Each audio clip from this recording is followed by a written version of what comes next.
Next question. Hey, quick question. For auction homes, do you have to pay in cash or can you get a loan for it? I mean, how does it work? Very good question. I've bought at auction before, so very familiar with this. So you can pay cash at an auction. That's the easiest way, okay, and the most straightforward way of buying at an auction. The reason why is because you tend to find unmortgageable properties. Not only unmortgageable properties, but if there is an unmortgageable property for sale, more than likely it's going to be for sale at an auction. So what is an unmortgageable property? It's, as the name suggests, property that you cannot get a mortgage on. So most mortgage lenders won't lend on certain types of properties. So for example, properties that are made of non-standard building materials. So if it's not brick, a lot of mortgage lenders won't lend on it. Another common one is if it's a leasehold. Under a certain amount of years, mortgage lenders tend not to lend on those. Another one, which is surprising, is that if there's no working kitchen, most mortgage lenders won't lend on that, or a property that's had fire damage, you know? So I hope you're catching my drift, all right? So cash is easiest because you don't require a mortgage. You can just buy it outright, refurb it, change it however you want to, if you're looking to go back onto a mortgage. And then once it's mortgageable, refinance it, get your money out and sell it, rent it out, whatever it is that you're planning on doing with it. But you can, if you don't have cash, if you don't have hundreds of thousands of cash to buy a property outright, which most people don't, you can get bridging finance. And that's how I bought my property at auction, okay? Bridging finance is short-term funding, basically. And bridging finance tends to work well for auctions because there's less stringent criteria for lending, okay? So you can use bridging finance for buying a property that's made out of non-standard materials, for buying a property that has a lease under 50 years, for buying a property that has fire damage, etc. Whereas you couldn't do that with a mortgage. So it gives you more flexibility, a lot more flexibility. Also, bridging finance tends to have faster approval times than mortgages. So once you win at auction, you usually have either 14 or 28 days to complete. That's completion, right? To get everything done, okay? Mortgage approvals usually take round about a month. So obviously you wouldn't have the time. By the time you've got your mortgage approval, you've already completed. So you lose your money that you paid at the auction, okay?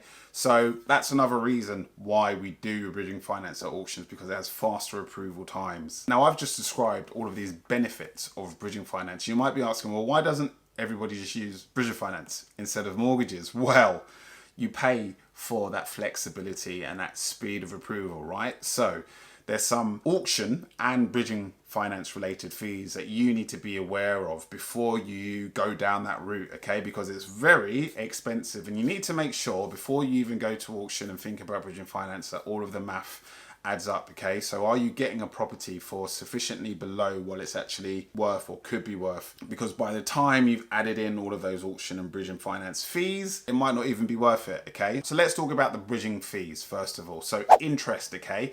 For bridging finance, you're going to pay approximately 0.95 or 1% per month. That's of the amount borrowed per month. So if you've borrowed £100,000, you're paying £1,000 per month in interest, okay? When you exit your bridging finance at the end, so usually when you remortgage or sell the property, you're going to pay an exit fee of 1%. So that's an extra £1,000 if we take the example of borrowing £100,000 just to exit the product, okay?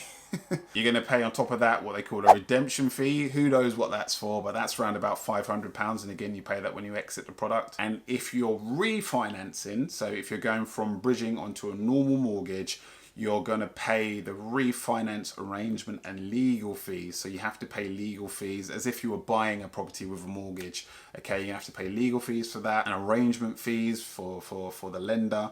And even a broker fee, maybe if you're using a broker, you're going to pay round about 2,500, okay? So you're already heading towards an extra 7, 8, 9K in just bridging finance fees alone, okay? If you're going to go for that product, and that's assuming you're borrowing £100,000. If you're borrowing more than that, that rises exponentially, okay? So if you're borrowing, I don't know, £500,000 instead of £100,000, that 1% exit fee is going to go from £1,000 to £5,000. That monthly interest is going to go from £1,000 per month to £5,000 per month, okay? So you're beginning to catch my drift in terms of the cost of this. Hey, my goal is to get as many people investing this year as possible, so I've created some free resources and a link in the description of this video below that you can download completely for free to get you started on your property investing journey. I've put together a property investing calculator specifically for all the viewers of this channel for free. You just enter a few basic numbers and it instantly calculates all of your costs, profits and returns automatically to help you make the decision on whether to potentially invest or not. I've also created a free fundamentals of property fact sheet that gives you all of the basics and key information that you need to know when buying property, and there's links with discounts on tax advice and tax return services, which are a key part of being a property investor.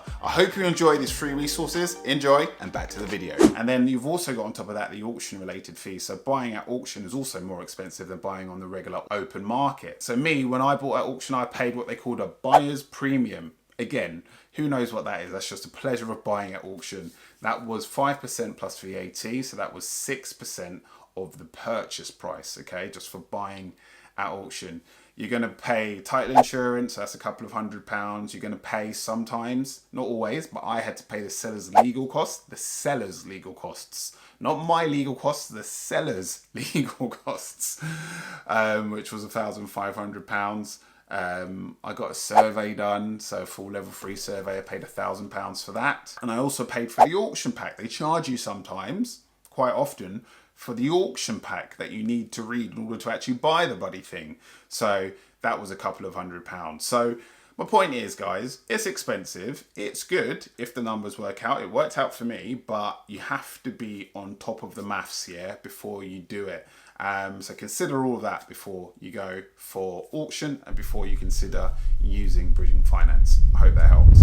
Thank you for watching. This year I'm making a video every month to answer any questions that you have for me. So whether you want to know whether you should invest in a limited company or in your own name, whether you should buy a flat or a house, what is the best way to get started in property, or who my barber is, just let me know. You can ask me in the comment section below, on Instagram, on TikTok, and I'll make a video dedicated to your questions. Like and subscribe, and thanks for watching.